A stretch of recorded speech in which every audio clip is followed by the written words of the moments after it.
Ayan, isang mapagpalang araw sa ating lahat mga kalapatids. Welcome back to J. Palparan Loft TV. Ayan, ngayon lang tayo makakapag-update dito sa ating loft. Dahil nga, hindi tayo makapag-vlog ng race ngayon dahil hindi tayo naglaro ng summer race mga kalapatids. At alaga-alaga lang tayo dito. Pero, ayan, mag-update lang tayo dito sa loft natin at saka sa mga breed natin ngayong pang south natin mga kalapatids. Tsaka yung mga ibang ibon natin. Nandito, update tayo. Let's go. And by the way, bago pala natin pakita ibang ibon natin, ito, meron sa ating bumalik na ibon. Ito, nawala to ng training natin. Parang 2 beses na siya na nawala ng training. Tapos after SDR race, ayan, nakakabalik sa atin itong ano na to, off color na to. Ano to bali utol na to ni J Blue. Ayan. Ayan, parehas sila ng singsing niya ni Jay White. Akala ko nga si Jay White yan nung una. Dahil may nasa labas na puti. Gulat ako itong off color na to. Hindi natin alam saan napadpad to. Pero nakaalala pa siya. Ilang buwan na yung lumipas. So unahin muna natin yung mga breed natin ngayong pang south natin mga kalapatids. So ito syempre ano lang natin yan. Pang mga gift bird natin yan sa mga tropang kalapatids. Yan, yung iba na-out natin. Kapag maganda yung kulay, natipuhan ng ibang tropang kalapatids natin. Ina-out natin yung mga anak nila, yung saddle na yan, tsaka yung golden check natin no? So ito, wala pang itlog. Dahil kaka-breed pa lang natin. Yan. So ito anak ni ni Tugi Garaw. At nagtiwi albay na rin yan. Ayan mga kalapatids. Ito si Tiwi albay din natin. Isa kasabay nito. Naglaro. Ayan. So wala pa silang egg. Ito yung Cooper ng tropang kalapatids natin. Si Michael Ramos. Ito lang mga na-breed natin mga kalapatids. Bali 5 lang naman yung natin. Ito may YB ngayon sila. Tatay ni J Blue. May YB ngayon. Blue bar. Sana maging kahusay din ni J Blue itong labas. Ayan. May isa lang itlog.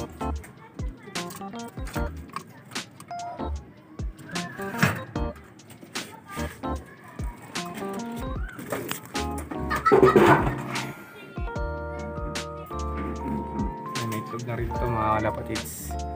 So ayan yung mga nakasalang natin pang SDR natin mga kalapatids.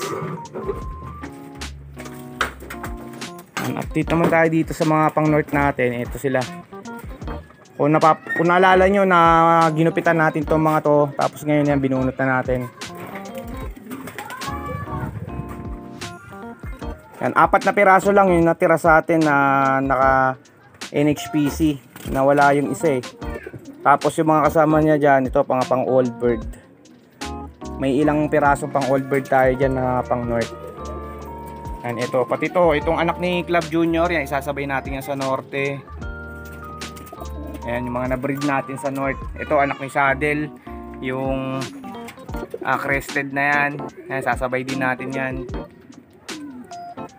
Ayan yung mga ibon natin mga kalapatids. Ito, mga stock natin.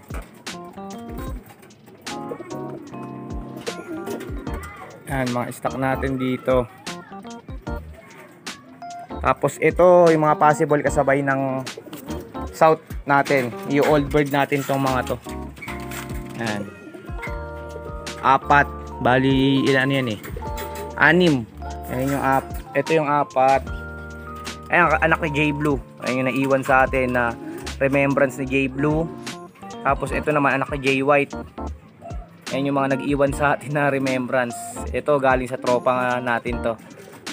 Yung itim na yan. Yung blue bar breed natin yan. Actually lahat yung breed natin. Pati itong 3 to. Ayan namamahingaw. Hapon na naligo pa. Ayan. Ito yung 2 anak nung kay Sir Eric. Pero hindi yan magka nestmate. Magkasunudan lang. Parehas golden check yung nilabas. Yung isa na binigay natin sa tropa natin, golden check din yun. Yung nestmate nito. Binigay natin sa tropa natin. So ayun lang mga kalapatids ang update natin dito sa loft natin. And good luck nga pala kasi yun, kung napanood nyo yung last upload natin, and sumali tayo ng OLR kay Sir John Alegre. Yan, Alegre One Love Race. First time natin naglaro doon. Syempre team natin si Sir Eric Macarino sa Team Bless, tsaka si Pastor Larry. And shoutout din kay Sir Alex De La Peña. Ayan, siguro sa next season makakasabay na lahat tayo, sabay-sabay na tayo makakapag doon. Makapag-entry, hopefully makapag-entry ulit tayo. Pero matagal pa yung laro noon. Kasabay yata ng ng South Race by November, o hindi ko lang sure. Pero parang ganun siya. So nakapag-entry na tayo noon last Saturday, and abangan na lang natin. Sana wag madisgrasya ibon natin, wag mag-overfly, wag magkasakit doon. Kasi yun lang naman yung mga pwedeng dahilan. Okay, at sana makalusot sila at magtuloy-tuloy dun sa OLR na yun. So good luck sa atin doon. At ito lang muna yung update natin sa loft natin. Hindi pa tayo makapag-upload ng race dahil di tayo naglalaro. See you sa North. Yan, makakapag-upload tayo ng mga trainings natin, and hopefully makakatapos tayo ng NDR. So ayun lang mga kalapatids. Ingat tayo palagi. Happy flying and God bless.